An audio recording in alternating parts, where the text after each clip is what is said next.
A stream from its source in far-off mountains, passing through every kind and description of countryside, at last reached the sands of the desert.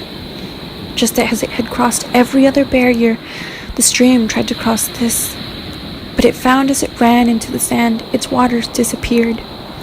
It was convinced, however, that its destiny was to cross the desert, and yet there was no way.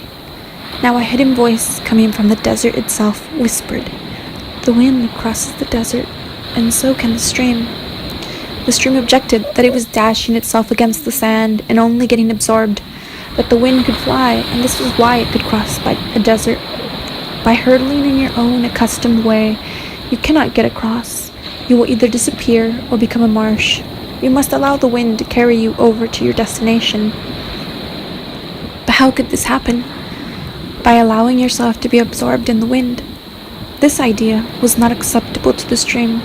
After all, it had never been absorbed before. It did not want to lose its individuality. And once having lost it, how was it to know that it could ever be regained? "The wind," said the sand, "performs this function. It takes up water, carries it over the desert, and then lets it fall again, falling as rain. The water again becomes a river." How can I know this is true?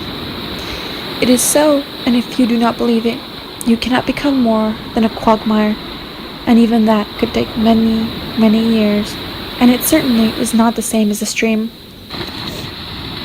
But can I not remain the same stream that I am today? You cannot in either case remain so, the whisper said.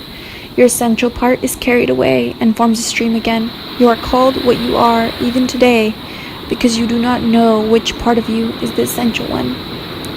When he heard this, certain echoes began to arise in the thoughts of the stream. Dimly he remembered a state in which he, or some part of him, had been carried in the arms of a wind. He also remembered, or did he, that this was the real thing, not necessarily the obvious thing to do. And the stream raised his vapor into the welcoming arms of the wind, which gently and easily bore it upwards and along, letting it fall softly as soon as they reached the roof of a mountain many, many miles away. And because he had his doubts, the stream was able to remember and record more strongly in his mind the details of the experience. He reflected, yes, now I have learned my true identity. The stream was learning, but the sands whispered, we know because we see it happen day after day, and because we, the sands, extend from the riverside all the way to the mountain. And that is why it is said that the way in which the stream of life is to continue on its journey is written in the sands.